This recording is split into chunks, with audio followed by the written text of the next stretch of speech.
Hi to everyone, how are you all? So welcome back to my channel and I know काफ़ी late हो गया हमें इस बार video बनाने में। बीच में काफ़ी लंबा ब्रेक हो गया बिकॉज बहुत सारी रीडिंग्स मेरे पास आ गई थी, इस वजह से मेरे को टाइम नहीं मिला वीडियो बनाने का। ऑल्दो मुझे टीचिंग बहुत ज़्यादा पसंद है टैरो कार्ड की रीडिंग्स लेने से एंड बट टाइम ही नहीं मिल पाया, इस वजह से मैं बना नहीं पाई। So this one is the most demanding video, क्योंकि मेरे पास पर्सनल मैसेज भी आए एंड कमेंट बॉक्स में भी आया कि मैम स्प्रेड्स पे प्लीज़ वीडियो बना दो। तो मैंने अपना वो बीच में जो मेरे टैरो कार्ड्स के मीनिंग चल रहे थे उनको स्किप करके मैं बीच में एक टैरो स्प्रेड्स की वीडियो दे रही हूँ, क्योंकि कई लोगों को मीनिंग्स उन्होंने पढ़ रखे हैं एंड वो ये डिमांड कर रहे थे कि मैम टैरो स्प्रेड्स पे प्लीज़ वीडियो बना दो। तो ये वीडियो काफ़ी इंटरेस्टिंग रहेगा आपके लिए। तो आपको ये भी समझ में आएगा कि इस वीडियो को मैंने इतना डिले क्यों किया, इसकी इम्पोर्टेंस क्या है।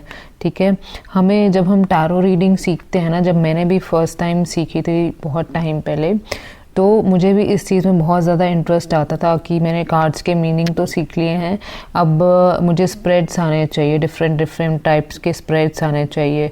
एंड जब मैंने सीखे, अप्लाई किए, अब ऐसा हो चुका है कि टैरोट स्प्रेड्स को मैं खुद ही बहुत ज़्यादा कम यूज़ करती हूँ।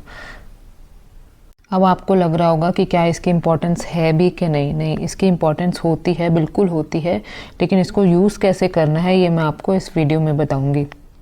लेकिन एक चीज़ बोलूँगी कि इससे भी ज़्यादा इम्पॉर्टेंट क्या है, टैरो कार्ड्स के मीनिंग पता होने। जब आपको उनके मीनिंग बहुत ही अच्छे से पता होंगे ना, तो ही आप रिलेट कर पाएंगे, तो ही आप एक स्टोरी क्रिएट कर पाएंगे।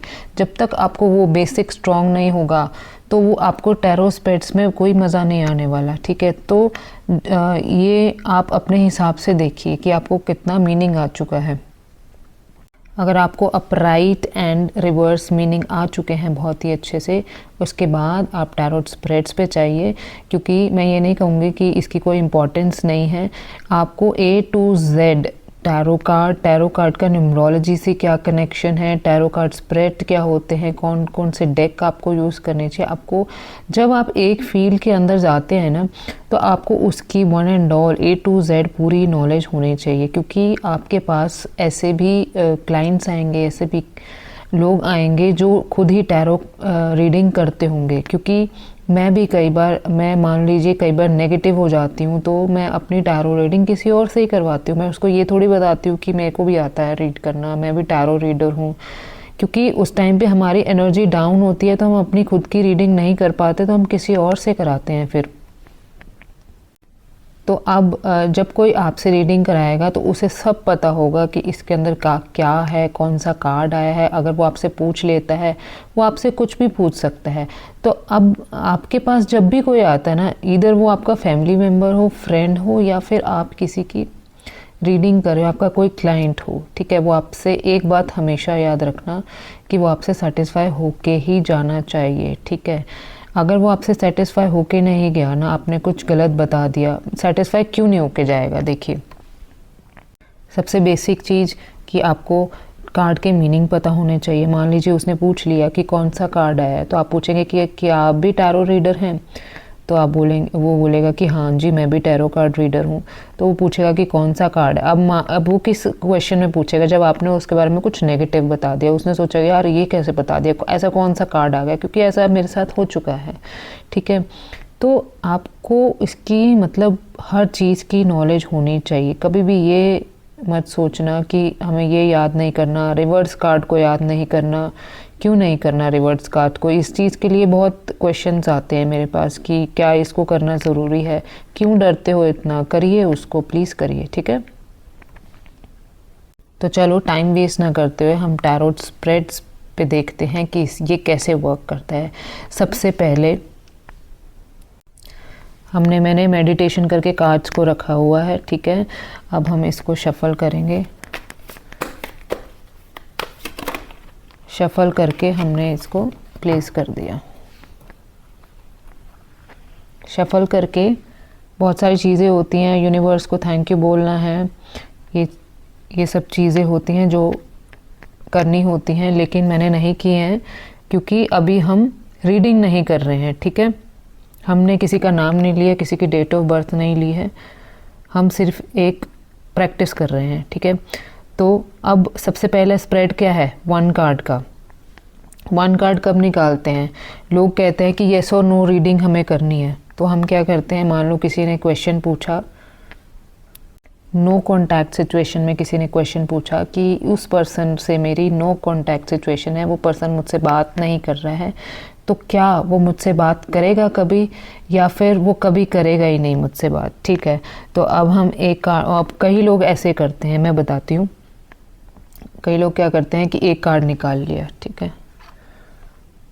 अब इस कार्ड को देख के आप क्या बोलेंगे कि हाँ वो आपसे बात करेगा, है ना, ये कार्ड तो यही कहता है, बट मैं ऐसे नहीं निकालती। सिंगल कार्ड निकालना वो आपको पर्टिकुलरली कोई चीज़ कई बार नहीं भी बता पाता, ठीक है। एक कार्ड में आप अपनी स्टोरी कैसे रिलेट कर पाओगे, तो मैं कभी भी सिंगल कार्ड का स्प्रेड नहीं निकालती, ठीक है। अब मैं एक एग्जांपल देती हूँ अपना, जब मैं अपनी टैरो रीडिंग करवा रही थी। अभी सबसे पहले आप मुझे ये बताइए कि इस कार्ड को देख के आप येस बोलेंगे या नो बोलेंगे। ऑब्वियसली ये येस का कार्ड है तो आप येस बोल के कहानी को ख़त्म कर देंगे, लेकिन ये कई बार येस नो ना करके आपको कुछ और ही बताना चाह रहा होता है, ठीक है। अब क्या पता, अब ये येस कह रहे हैं, क्या पता वो उसके लिए कुछ रिश्ता लेके आ रहा हो, क्या पता कुछ वर्क से रिलेटेड हो, कुछ भी हो सकता है, ठीक है। अभी हम इस कार्ड का, आप मुझे ये मत बोलिए कि इस कार्ड का आंसर दीजिए, क्योंकि मैं इस कार्ड का आंसर नहीं दूंगी, क्योंकि ये किसी से रिलेट ही नहीं करता। अभी फ़िलहाल हमने किसी का डेट ऑफ बर्थ नहीं बोला, नाम नहीं बोला, ठीक है। अब मैं आपको एक एग्जाम्पल देती हूँ। मैंने किसी से टैरो रीडिंग कराई and I was in no contact situation with somebody, and मैंने यही क्वेश्चन पूछा एंड उसे नहीं पता था कि मैं एक टैरो कार्ड रीडर हूँ, एंड उसने कार्ड निकाला क्वीन ऑफ कप्स का, ठीक है। तो मैंने उनसे पूछा कि क्या वो पर्सन मुझसे बात करेंगे या नहीं करेंगे, तो उन्होंने बोला यस करेंगे। तो मुझे डाउट हो रहा था, मुझे ऐसा लग रहा था कि वो पर्सन मुझसे इन फ्यूचर कभी बात नहीं करेगा। तो मैंने जस्ट उनसे पूछा कि आपके पास क्या कार्ड आया है, तो उन्हें समझ में आ गई थी कि मैं एक टैरो कार्ड रीडर हूँ। उन्होंने बोला क्वीन ऑफ कप्स। तो मैंने कहा ठीक है जी, मैंने फ़ोन कट कर दिया and it was our last talk, and मैं समझ गई थी कि उसका क्या आंसर है। एंड क्या हुआ कि उसका आंसर क्या था कि क्वीन ऑफ कप्स मीन्स मैं इमोशनल हो जाऊंगी, मैं अपनी फीलिंग्स शेयर नहीं कर पाऊंगी। इट मीन्स मैं इमोशनल हो रही हूँ, तो सामने वाला पर्सन मुझसे बात नहीं करेगा, तभी तो मैं इमोशनल हो रही हूँ। अब वो कार्ड एक कहानी बताने की कोशिश कर रहा था और आपने उसको येस या नो में कन्वर्ट करके बात को ख़त्म कर दिया। तो मैं कभी ये सजेस्ट नहीं करूँगी कि येस नो में आप निकालो एक कार्ड और उसे येस और नो बताओ। This is just a bullshit, ठीक है। अब अगर कई क्वेश्चंस ही ऐसे आ जाते हैं, कुछ लोग क्वेश्चंस ही ऐसे पूछ लेते हैं कि आप येस और नो में ही आंसर चाह रहे हैं। मान लीजिए कि किसी ने क्वेश्चन पूछ लिया कि क्या मेरा एग्ज़ाम क्लियर हो जाएगा, तो अब मैं खाली एक कार्ड नहीं निकालती, उस केस में मैं 3 कार्ड निकालती हूँ उसकी स्टोरी चेक करने के लिए कि उसकी फीलिंग्स क्या आ रही है। अब सबसे पहले आप उनसे पूछिए कि रिज़ल्ट कब आना है। सबसे पहले तो आप ये पूछिए, क्योंकि कई लोग ना हवा में क्वेश्चन पूछते हैं, ना तो उन्होंने एग्ज़ाम दिया होता है एंड वो ऐसे ही क्वेश्चन पूछ लेंगे कि क्या मेरा एग्ज़ाम क्लियर हो जाएगा, चाहे उनका मन हो फॉर्म भरने का या ना हो। आप सबसे पहले क्लैरिटी देखिए कि क्या उसने फॉर्म भर रखा है उस चीज़ का, क्या वो उस चीज़ के लिए क्लियर है। अगर क्लियर है, अगर वो स्टडी कर रहा है, तो उनसे पूछे कि रिज़ल्ट कब आना है, प्लीज़ मुझे ये मंथ बता दीजिए कि रिज़ल्ट कब आएगा, ठीक है। मान लीजिए नवंबर में उन्होंने बोल दिया कि रिज़ल्ट नवंबर में आएगा, तो अब हम कार्ड निकालेंगे 3, ठीक है। फॉर एग्जांपल हमने ये कार्ड निकाल लिए, the sun, then again this, then again this, ठीक है, ठीक है। तो अब हम इसमें क्या बोलेंगे, फॉर एग्जांपल कोई भी क्वेश्चन पूछ लेता है तो सन हमारे पास रिवर्स आया है, 6 ऑफ वैंड्स हमारे पास आया है एंड 8 ऑफ वैंड्स हमारे पास आया। इट मीन्स ये मेहनत तो पूरी कर रहा है, ठीक है। आप अगर नहीं भी करा तो आप उन्हें बोलिए कि अब ये सन रिवर्स क्या कह रहा है कि सक्सेस डिलेड है, लेकिन 6 ऑफ वैंड्स क्या कह रहा है, सक्सेस भी है। इसका मतलब उसका इस बार में एग्ज़ाम क्लियर नहीं होगा, लेकिन नेक्स्ट टाइम अगर वो पूरी मेहनत करता है, मेहनत के लिए अब ये मत बोलिए कि इस बार मेहनत मत कीजिए अगली बार कर लेना, उनको बोलो कि आप हार्ड वर्क करते रहिए, सक्सेस थोड़ी डिले आ रही है एंड हो भी सकता है कि अगर आप पूरा एफर्ट डालेंगे तो आपको सक्सेस मिल भी जाएगी। लेकिन आपने जैसे टैरो रीडिंग कराई है तो हम आपको बता दें कि आपकी सक्सेस डिलेड आ रही है। इस बार अगर आपका ना भी हुआ तो नेक्स्ट टाइम पक्का आपका एग्ज़ाम क्लियर हो जाएगा। तो अब मैंने उसको एक पर्टिकुलर आंसर दिया जिससे वो सेटिस्फाई हो जाएगा। अब येस और नो बता दूंगी ना तो वो ठीक है भाई येस हो गया तो उसके माइंड में बैठ जाएगी, वो मेहनत भी नहीं करेगा एंड बाद में उसका एग्ज़ाम क्लियर हो जाएगा तो वो आपकी रीडिंग को किसी को सजेस्ट भी नहीं करेगा। एक बार चीज़ गलत हो जाती है ना तो कोई रीडिंग को सजेस्ट नहीं करता, ठीक है। तो ये एक चीज़ मैं आपको दोबारा से रिपीट करूँगी कि अपने ऊपर हमेशा कॉन्फिडेंस रखना है, भले वो चीज़ गलत आ रही है या पॉजिटिव आ रही है या नेगेटिव आ रही है, ठीक है, आपको उसको बताना ही बताना है। आप ये मत सोचिए कि वो भाग जाएगा। ऑल्दो ऐसा होता है कि मान लीजिए ऐसा बिल्कुल होता है कि किसी ने अब हम भी मान लीजिए रीडिंग कराते हैं, हमें कुछ पॉजिटिविटी चाहिए तभी हम रीडिंग कराते हैं क्योंकि हम नेगेटिव हो रखे होते हैं उस टाइम पे एंड हम रीडिंग कराते हैं तो कोई हमें नेगेटिव कराए कि भाई ये काम तो इस साल भी नहीं होता, अगले साल भी नहीं होता, तो मेरा तो मन करता है मैं फ़ोन रख दूँ।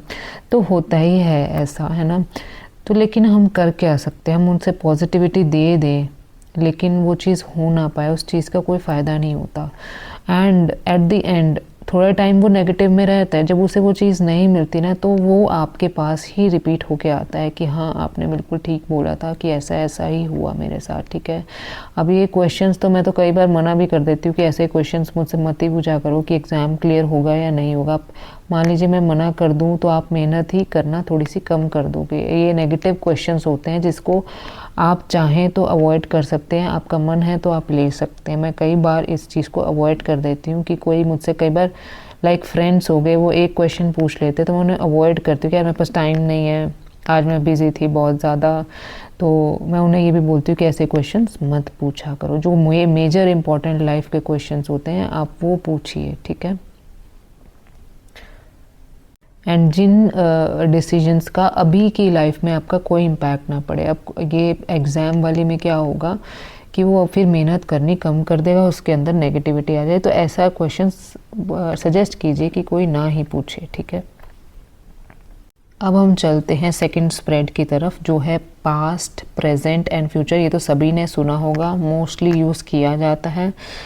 तो अब आप मुझे एक बात बताइए कि क्या एक ही कार्ड में पास्ट पता चल जाता है या एक ही कार्ड में प्रेजेंट पता चल जाएगा या एक ही कार्ड में फ्यूचर पता चल जाएगा। मैंने ये स्प्रेड शुरू में प्रैक्टिस किया था लेकिन मुझे बिल्कुल मज़ा नहीं आया। देखो मेरा तरीका अलग है, मैं सही बता रही हूँ, मैं अपने हिसाब से चलती हूँ इन कार्ड्स के साथ। ये कार्ड्स मेरे साथ बहुत अलाइंड है and thank you so much cards, आपने मेरी बहुत ज़्यादा हेल्प की है, ठीक है, मेरी लाइफ में भी और दूसरों की लाइफ में भी। अब मैं नहीं कह रही कि ये आप स्प्रेड यूज़ ना करो, बिल्कुल करो, मैं भी यूज़ करती हूँ लेकिन अलग तरीके से, ठीक है। अब कई लोग क्वेश्चन रिलेशनशिप के ऊपर पूछते हैं जहाँ पे मुझे ये वाला स्प्रेड सूट करता है, अच्छा लगता है। कोई रिलेशनशिप के अकॉर्डिंग पूछ लेता है कि मेरी उससे बात नहीं हो पर किसी का ब्रेकअप हुआ होता है या मान लीजिए कोई लोनली फील करे, किसी की लाइफ में कोई नहीं होता, मान लो कोई क्वेश्चन पूछ ले कि मेरी लाइफ में कोई नहीं है, मेरी लाइफ में कब कोई आएगा, तो बिल्कुल उसका पास ज़रूर चेक करना। फिर उस केस में ये मुझे स्प्रेड बहुत अच्छा लगता है। क्योंकि अगर आप किसी के पास्ट के बारे में बिल्कुल सही सही बता दो ना तो उसको ना आपके ऊपर बहुत ट्रस्ट सा बिल्डअप होने लग जाता है, और जब उसको ट्रस्ट बिल्डअप होने लग जाता है ना तो उसकी एनर्जी जो है वो डबल हो जाती है आपके लिए, आपके ट्रस्ट के लिए बहुत डबल हो जाती है और आप और अच्छी रीडिंग कर पाते हैं उसको लेके। जब वो यस यस बोलते हैं ना, हाँ आपको कैसे पता, एंड ये तो मेरे साथ तो ब्रेकअप हुआ था, इतनी बार हुआ था, या मैं अभी एंग्जाइटी में हूँ, कुछ भी आप बताएंगे तो जब आप उनका ट्रस्ट जीत लेते हैं ना तो आपकी एनर्जी डबल हो जाती है, उनकी एनर्जी डबल हो जाती है। तो इस केस में आप उनके पास्ट में जा सकते हैं। तो मैं आपको बार बार यही समझाने की कोशिश कर रही हूँ कि स्प्रेड्स को यूज़ करना ज़रूरी नहीं है कि आप हमेशा स्प्रेड्स को यूज़ करो। कई बार मैं पूरी रीडिंग में स्प्रेड्स को यूज़ नहीं करती, लेकिन तब करें, क्वेश्चन वाइज करें, किस क्वेश्चन में आपको कौन सा स्प्रेड लगाना है वो सीखें आज, ठीक है। तो पास्ट, प्रेजेंट एंड फ्यूचर वाला जो मैं एक कार्ड में कभी रीड नहीं करती। मिनिमम 2 कार्ड्स आप पास्ट के निकालिए, ठीक है। आपने ऐसे करना है, 2 कार्ड्स आपने पास्ट के निकाले, ठीक है, एंड 2 कार्ड्स आपने प्रेजेंट, ठीक है। तो 2 हमने प्रेजेंट के निकाल लिए एंड 2 हमने फ्यूचर के निकाल लिए, ठीक है। तो ऐसे बनाना है आपको, पास्ट, प्रेजेंट एंड फ्यूचर, ठीक है। तो समझ में आ गया सभी को। अब जो भी कार्ड्स आए होंगे उसको हम ज़्यादा डिटेल में नहीं जाते क्योंकि वो क्वेश्चन वाइज होता है। अब एक स्प्रेड और होता है माइंड, बॉडी एंड सोल का, ठीक है, जो भी आप कभी कभी बीच बीच में यूज़ कर सकते हैं। 3 कार्ड्स निकाले आप कि ये इस पर्सन का माइंड कैसे है, ठीक है। आपने एक कार्ड निकाला, माइंड, बॉडी एंड सोल, ठीक है। तो आप 3 कार्ड्स निकाल के उसको जज कर सकते हैं, ठीक है। जज मतलब उसे जान सकते हैं कि ये पर्सन कैसा है, इसका माइंड कैसा है, देखो कितना नेगेटिव हो रखा है, एंड बॉडी कैसी है, बॉडी में एनर्जी बहुत है लेकिन यूज़ नहीं कर रहा है, रिवर्स आया। और सोल कैसी है, सोल इतनी ज़्यादा अच्छी है कि बहुत पुराने बहुत अच्छे कर्मास करके आई है एंड इस जन्म में भी वो अच्छे कर्मा के लिए ही बनी है, ठीक है। तो ये जिसके पास भी जाएगी बहुत अच्छा होगा उसके लिए, लेकिन ये खुद नेगेटिव हो रखी है। तो चलो इसके डिटेल में नहीं जाते हम। तो ये हम कब यूज़ कर सकते हैं, ये हम रीडिंग की स्टार्टिंग में यूज़ कर सकते हैं, ठीक है। जब मान लीजिए कोई रीडिंग कराने आता है, उसे बोलिए कि टाइम अभी स्टार्ट नहीं हुआ है, हम बस एक बार कनेक्शन बनाएंगे आपके और मेरे बीच में। तो आप मुझे अपने बारे में बताइए, मैं आपको आपके बारे में बताऊंगी एंड आप बताइएगा कि क्या ये सब है आपके साथ। तो आप उसे आपका माइंड बताइए, उनका माइंड बताइए कि आपका माइंड ऐसा है, ठीक है, बॉडी ऐसी है एंड सोल ऐसी है। तो वो आपको बता देगा कि हाँ ऐसा ही है मेरे साथ, ठीक है। या तो अब ये चीज़ें, या तो आप ये 3 स्प्रेड्स रीडिंग से पहले आपने कर लिया, या फिर आप नॉर्मल भी 3 to 4 कार्ड्स रीडिंग से पहले ज़रूर निकालिए। ये शायद मैंने पहले भी बताया था, आई डोंट नो, ठीक है। रीडिंग से पहले निकालिए उससे कनेक्ट होने के लिए। अगर उसे कुछ टाइम का उसे ये आप फ्री में दीजिए, आप उसे बोलिए कि अभी टाइम स्टार्ट नहीं हुआ है, हम कनेक्ट कर रहे हैं एक दूसरे के लिए। तो क्या आपके माइंड में ये सब चल रहा है? जैसे ही वो बोलेगा ना कि हाँ, आपको कैसे पता, वैसे ही रीडिंग स्टार्टिंग में ही मज़ा आ जाएगा आपको रीडिंग करने का। तो 3 to, मैं ये वाला स्प्रेड यूज़ नहीं कर रही हूँ। मैं अपने आप से ही 3-4 कार्ड्स निकाल के चेक कर लेती हूँ कि इस पर्सन की एनर्जी क्या है, ठीक है। टू बी सिंपल, मैं बहुत सिंपल टैरो रीडर हूँ लेकिन बहुत अच्छी टैरो रीडर हूँ। तो 3-4 कार्ड्स निकाल के मैं उसे पहले ही कनेक्ट कर लेती हूँ कि भाई आपके माइंड में ये सब चल रहा है, ये प्रॉब्लम है आपकी, ठीक है, और आप ये चीज़ नहीं कर पा रहे हो, मैं उसको बता देती हूँ, ठीक है। अब मेरे को नहीं कर पा रहे हो कहाँ से पता चलता है? रिवर्स कार्ड से, ठीक है। तो चलो अब एक लास्ट स्प्रेड बचा है, ठीक है। स्प्रेड बहुत सारे हो सकते हैं। अब बहुत सारे का मतलब ये है कि आप एक अपना स्प्रेड भी क्रिएट कर सकते हैं, ठीक है, जो कि इतनी ज़्यादा ज़रूरत नहीं है। बीच बीच में आपको लगे कि यार मैं ऐसे स्प्रेड की कि स्प्रेड मुझे सूट कर रहा है, तो आप अपना भी क्रिएट कर सकते हैं। इसे जैसे आदत डालोगे वैसे, इस डेक को जैसे आदत डालोगे वो वैसी बन जाती है, ठीक है। तो चलो अब हम एक अच्छे से स्प्रेड की तरफ चलते हैं, जो है सेल्टिक क्रॉस, ठीक है।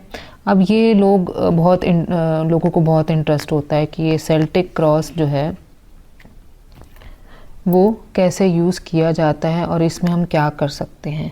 तो जब मैं सीख रही थी तो जो भी पर्सन थे सिखाने वाले, उन्होंने बोला था कि इसकी तो बहुत हाई फीस चार्ज करना, लेकिन एक प्रैक्टिकल सी बात बताती हूँ मैं आपको कि अलग से ये वाला स्प्रेड बहुत ही कम लोग होते हैं जो करवाते हैं। उस टाइम पे बहुत अच्छा लगा था कि हाँ 5000 इसके होने चाहिए, बट प्रैक्टिकल सी बात बताती हूँ कि कोई भी पर्सन 5000 एक सिंपल से स्प्रेड के नहीं देता है, ठीक है। आप चाहे जितना मर्जी आप उसको प्रेडिक्शन अच्छी दे दो, आप नॉर्मली भी दे सकते हो, ठीक है। वो भी अगर उसके लिए प्रेडिक्शन अच्छी चली गई तो वो आपको 5000 वैसे ही दे देगा, ठीक है। अब चलो, कई लोगों को होता है कि बहुत सारे टाइप के लोग होते हैं यार दुनिया के अंदर, तो ये स्प्रेड वैसे काफ़ी अच्छा है, आप अपने लिए सबसे पहले कीजिएगा इसको ट्राई, एंड दूसरों के लिए भी करना है। उन्हें ये अवेयर करें कि काफ़ी लोगों को पता ही नहीं होता है कि ये स्प्रेड, जिन्होंने करवाते हैं जो लोग, उनको नहीं पता होता कि स्प्रेड, उन्हें बोलिए कि ये सब चीज़ें इसके अंदर रहती हैं एंड इसकी इतनी फ़ीस है, इसकी अलग से फ़ीस है। ये आपके बारे में बताएगा, आपके फियर्स के बारे में बताएगा, आपकी पूरी लाइफ के बारे में ये हमें बताएगा। तो आप इसके ऊपर एक और सजेशन देती हूँ कि सेल्टिक क्रॉस के ऊपर आप एक रिपोर्ट प्रिपेयर करके दे सकते हैं, ठीक है। आपने सेल्टिक क्रॉस किया, आप उसे फ़ीस चार्ज कीजिए, ठीक है, एंड किया, उसके ऊपर एक रिपोर्ट बना दी, ठीक है, तो वो रिपोर्ट आप उसको दे सकते हैं। तो ये बहुत अच्छा जाएगा, जो लोग भी इसे परचेज़ करेंगे तो उन्हें काफ़ी अच्छा लगेगा। तो चलो हम इसको सीखते हैं, ठीक है। इसमें टोटल 10 कार्ड्स का ये स्प्रेड है, तो ज़रा ध्यान से देखना, ठीक है। मैं ये सेट कर देती हूँ। तो चलो शुरू करते हैं। इसमें आप लिख लीजिए, एक डायरी और एक पेन ले लीजिए जिसमें आप पॉइंट्स को नोट कर लीजिए, 10 पॉइंट्स को नोट कर लीजिए जो इसमें प्लेस किए जाएंगे। तो आप नोट कर लेंगे तो आपको याद रहेगा। सबसे पहले आप लिखिए फर्स्ट पॉइंट, जो कि है यू। अब ये इसमें से मैं कोई भी कार्ड निकाल के प्लेस कर रही हूँ ताकि आपको समझ में आ जाए। थोड़ा सा स्पेस कम है वीडियो के अंदर, तो इसलिए। तो सबसे पहला पॉइंट आप लिखिए you the situation in question. You मतलब वो पर्सन क्या है और उनकी सिचुएशन क्या है, वो उनके बारे में बताएगा और उनकी सिचुएशन के बारे में बताएगा। अब ये आपने बिल्कुल ऐसे पहले प्लेस करना है, उसके बाद कार्ड निकालने। मैं अभी इसको ऐसे ही निकाल रही हूँ। तो सबसे पहले हमने निकाल लिया you and the question in the situation. अब वो पर्सन क्या है और उनकी सिचुएशन क्या है, आपने ये कार्ड बीच में प्लेस कर दिया, ठीक है। अब सेकंड लिखिए व्हाट क्रॉसेस और कॉम्प्लीमेंट्स यू, ठीक है। और वो कार्ड हमने इसको ऐसे क्रॉस करके रख दिया। सेकंड कार्ड कौन सा है, व्हाट क्रॉसेस और compliments you, okay. Now third card हम रखेंगे, थर्ड कार्ड लिखिए the best that can be achieved in the circumstances. In circumstances के अंदर जो भी उनकी सिचुएशन है उसमें वो बेस्ट क्या अचीव कर सकते हैं। मैं इसको यहाँ पे रख रही हूँ, ठीक है। थोड़ा सा स्पेस कम है, ये स्प्रेड जो है काफ़ी बड़ा हो जाता है, ठीक है। ये आगे आएगा, एक सेकेंड रुकिए, ठीक है। तो थर्ड कार्ड हमारा था the best that can be achieved in the circumstances. अब हमारा फोर्थ कार्ड जो हम प्लेस करेंगे इसके नीचे करेंगे, ठीक है। इसके नीचे आएगा, ये देखिए,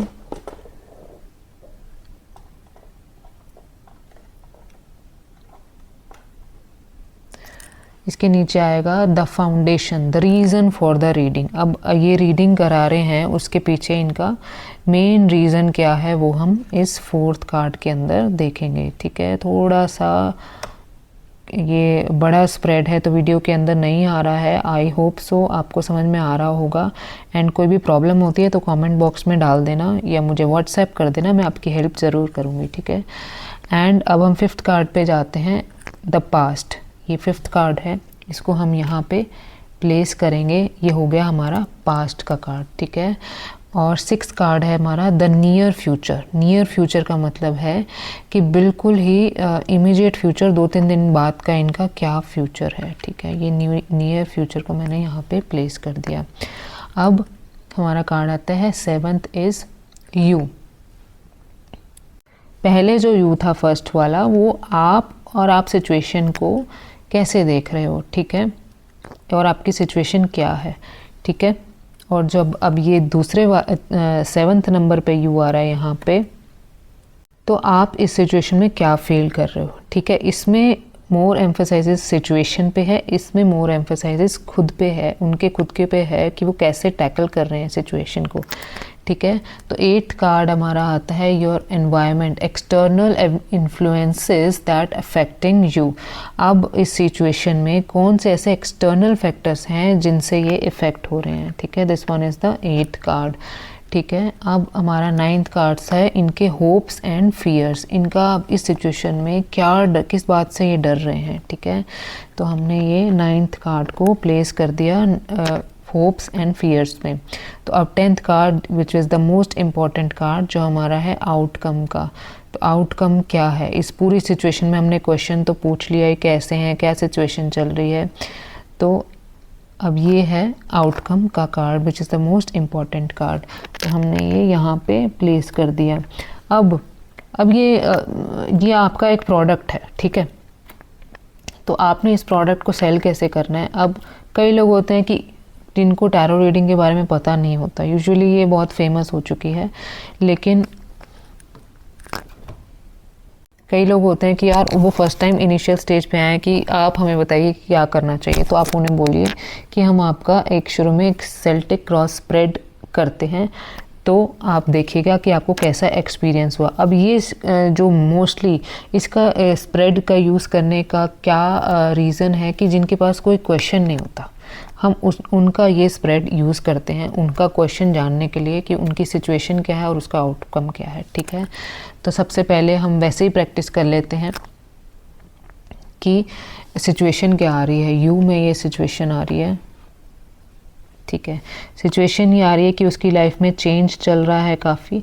ये मैं वैसे ही बता दूंगी आपको क्योंकि ये किसी का स्प्रेड नहीं है, तो हम शायद रिलेट भी ना कर पाएँ इस चीज़ को, लेकिन मैं वैसे प्रैक्टिस के लिए बता देती हूँ कि व्हील ऑफ फॉर्चून सिचुएशन मतलब उनकी लाइफ में कुछ चेंजेस आ रहे हैं, ठीक है, जो उनको फील कर पा रहे हैं, ठीक है। अभी ये मैंने थोड़ा बहुत बताया है, लेकिन आपको डीप में बताना है। आप डीप में रिलेट कर पाओगे जब ये सारे कार्ड्स को खोल लोगे आप एक बार में, एंड आप फिर रिलेट कर पाओगे और आप एक अच्छी सी स्टोरी बनाएंगे इसकी। इसमें 2-3 लाइनों में इसको स्प्रेड को ख़त्म नहीं करना है। आप 10 कार्ड्स रखो और 2-3 लाइन में ख़त्म कर दो, वो काम नहीं करना है आपको, ठीक है। क्योंकि आप जितना अच्छा चार्ज कर रहे हैं उतना अच्छा देना भी है ना, ठीक है। बहुत एक्स्ट्रा भी नहीं बोलना, लेकिन बहुत कम भी नहीं बोलना, ठीक है। अभी मैं आपको सिंपल वे में बताऊंगी क्योंकि अभी हम स्टोरी रिलेट को नहीं कर पाएंगे, क्योंकि इन कार्ड्स को भी पता हम प्रैक्टिस कर रहे हैं, ठीक है। इनके साथ झूठ नहीं बोलना है। तो ये क्या है, चेंज का कार्ड है। उनकी सिचुएशन चेंज हो रही है, स्टार्स चेंज हो रही है, वो ये बात फील कर रहे होंगे कि उनकी लाइफ में काफ़ी चेंजेस आ रहे हैं, ठीक है। सो this one is the first card which is the situation card. तो अब हम सेकेंड कार्ड की तरफ चलेंगे जो है what crosses and compliments you. अब क्या चीज़ है जो आपको एडमायर करती है, मोटिवेट करती है, ठीक है। लवर्स, तो प्यार ही है आपको जो एडमायर कर रहा है। आपको कोई भी काम करने के लिए प्यार की ज़रूरत होती है। आप किसी भी काम में इन्वॉल्व होते हैं तो आपको होता है कि यार मेरा रिलेशनशिप स्ट्रांग होना चाहिए, उसके बाद मैं सारे काम कर सकती हूँ, ठीक है। तो ये आपकी मोटिवेशन है, ठीक है।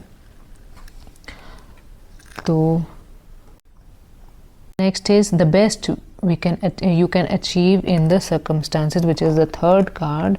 अब आप क्या कर सकते हैं इन circumstances को अचीव करने के लिए। तो आप एनर्जेटिक हो सकते हैं, ये आपका साल है। मींस एस ऑफ वेंट्स कहता है कि ये जो स्टार्स हैं जो चेंज हो रहे हैं, व्हील ऑफ फॉर्चून में स्टार्स जो चेंज हो रहे हैं वो आपके लिए नई नई अपॉर्चुनिटी लेके आ रहे हैं। तो बेस्ट क्या करेंगे, उसे ग्रैब करेंगे, ठीक है। आपको देखना है कि कौन सी करियर अपॉर्चुनिटीज़ आपके पास आ रही हैं जिन्हें आप ग्रैब कर सकते हैं। तो ये साल आपका है, आप इसे खोने मत दीजिए, ठीक है।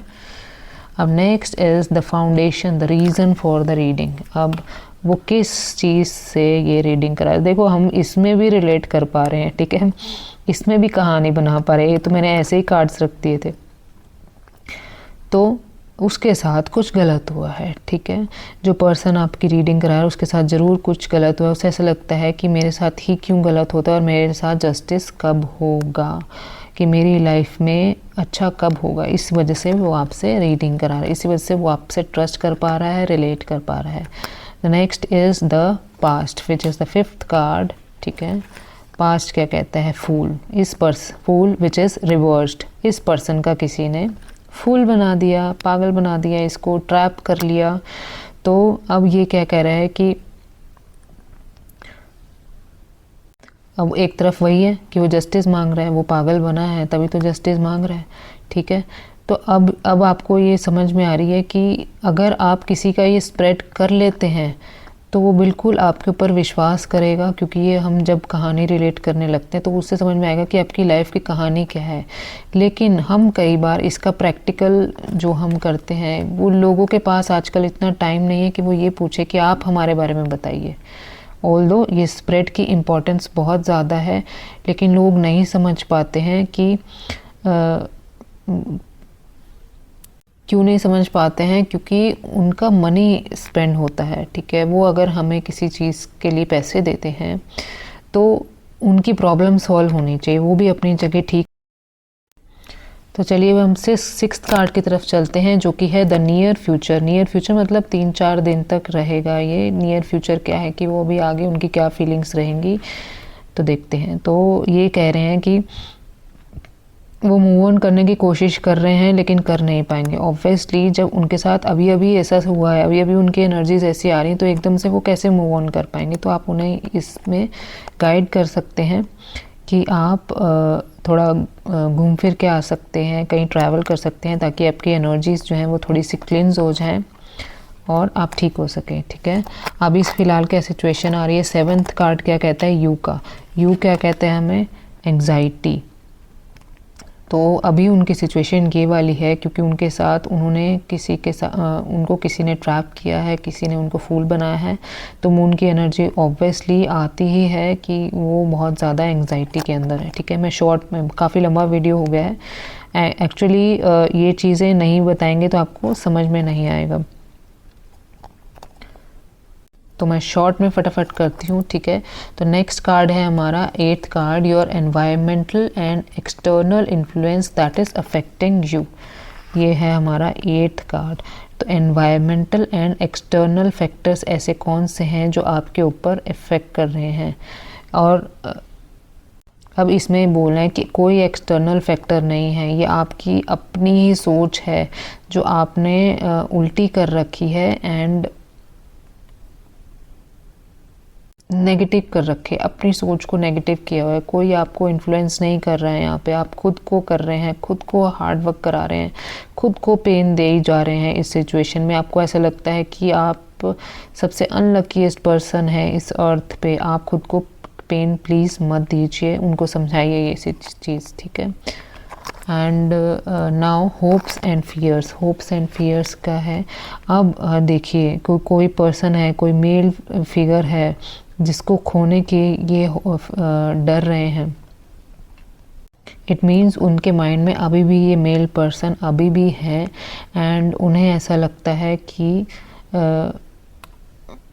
शायद वो उनकी लाइफ में वापस आ जाएंगे एंड उन्हें ऐसा लगता है कि क्या पता इस पर्सन के माइंड में अभी भी उनके लिए फीलिंग्स हो। हालांकि इन्होंने धोखा खा लिया है, लेकिन फिर भी देखो कि उनके बारे में सोच रहे हैं बहुत ज़्यादा, क्योंकि फीलिंग्स जो हैं वो एकदम से ख़त्म नहीं होती। तो वो इस पर्सन के बारे में सोच रहे हैं बहुत ज़्यादा कि क्या इसके माइंड में मेरे लिए कोई फीलिंग भी नहीं थी जो इतना बड़ा मेरे साथ धोखा दे दिया। कुछ ऐसे डर इनके माइंड में, इमोशनल डर जो है वो बैठा हुआ है। तो what is the outcome now, right, see the outcome. See, अब ये पूरी सिचुएशन में आउटकम क्या कह रहा है कि जितना ज़्यादा पेनफुल आप अपनी लाइफ को बनाएंगे, जितना ज़्यादा इधर तरफ सोचेंगे, ठीक है, तो लाइफ कभी आगे मूव ऑन कर ही नहीं पाएंगे। तो अब इसकी सिर पे क्या है, एक पट्टी बंधी हुई है। ये जितना ज़्यादा सोचेगा उतना ज़्यादा एंग्जाइटी में जाता रहेगा। अब ये सोच क्या रहा है, देखिए ये सोच रहा है अब ये दूसरों पे ट्रस्ट नहीं करेगा। ये आउटकम क्या कह रहा है कि इसके पास एक बार धोखा हो चुका है, ऐसा धोखा हो चुका है कि ये दूसरों पे ट्रस्ट नहीं करेगा, हर किसी पे शक करेगा। इसकी शक्ल देखो एक बार, है ना, बहुत ज़्यादा शक कर रहा है ना। तो ऐसा लाइफ की सिचुएशन में होता है ना कि जब एक पर्सन किसी से धोखा खा लेता है एंड फिर उसके ऊपर ट्रस्ट नहीं करता, यही आउटकम है उस पर्सन का। अब आप देखिए कि उस पर्सन को कैसे गाइड करना है। अब ये खाली आपका काम ये नहीं था आपने टैरो रीडिंग कर दी। अब देखिए कितना मज़ा आया, हमारे पास कोई क्लाइंट नहीं था एंड मैंने ऐसे का ऐसे ही डेक रखा हुआ था सच में, एंड उसको ऐसे ही प्लेस कर दिया था। फिर भी हमने इसमें से एक कहानी बना ली, ठीक है, और बहुत ही अच्छी कहानी हमारी बन गई। तो जब ऐसी कहानी किसी को आप बिना पूछे बताएंगे तो वो कितना ज़्यादा आपके ऊपर ट्रस्ट करेगा, ठीक है। तो ये स्प्रेड जो है वो बहुत अच्छा है, लेकिन बस मेरे कहने का मतलब ये था कि कोई अपने पैसे इस पर्पस से स्पेंड नहीं करता कि हम उन्हें कुछ उनके बारे में बताएं, ठीक है। एंड इसमें टाइम काफ़ी कंज्यूम हो जाता है। तो जिनको ये होता है ना कि ये एक आप रिपोर्ट के उसमें दे सकते हैं, मैं यही सजेशन दूंगी कि एक लाइफ रिपोर्ट या इसका कोई अच्छा सा नाम रखिए कि ये वाली रिपोर्ट है जो आपके बारे में बताएगी, आपका सॉल्यूशन बताएगी, आपका आउटकम बताएगी, आपको गाइड करेगी। रिपोर्ट के मामले में दे सकते हैं, या फिर आप कंसल्टेशन वैसे दें तो और भी बेस्ट है अगर कोई लेना चाहे तो, ठीक है, क्योंकि उसमें आप गाइड भी कर सकते हैं उनको, ठीक है। तो आई जस्ट होप ये वीडियो जो बहुत ही ज़्यादा डिमांडिंग था आपके लिए बहुत ज़्यादा यूज़फुल रहेगा। And thank you all for motivating me to making the videos, ठीक है। आप मुझे बोलते हैं तभी मेरे अंदर मोटिवेशन आती है वीडियोज़ बनाने की, क्योंकि ये मेरा एक शौक़ है, मतलब सबको सिखाना, एंड मुझे बहुत अच्छा लगता है। तो थैंक यू सो मच।